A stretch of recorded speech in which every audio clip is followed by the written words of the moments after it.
I think for policy, we shouldn't just depend on individuals innovating. We need to provide support.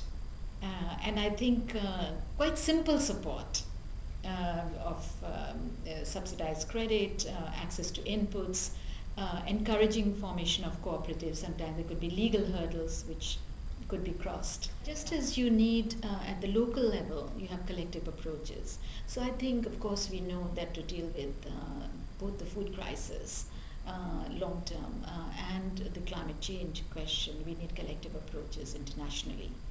And again, questions that at least three elements to this. One would be research and development.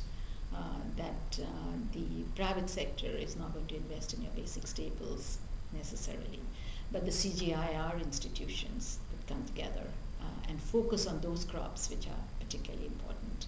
Second, I believe we need it for building buffer stocks.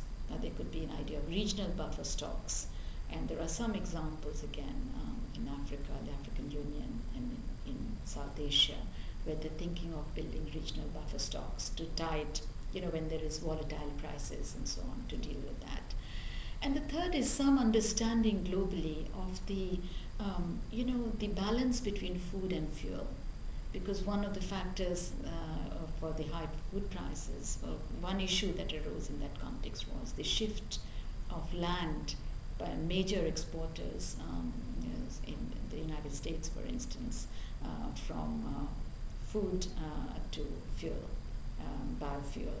For maize went into much more because of subsidies that were given. And that reduces the global availability of food crops. And again, I think we need to talk about this much more globally, and then just bilaterally or for individual countries to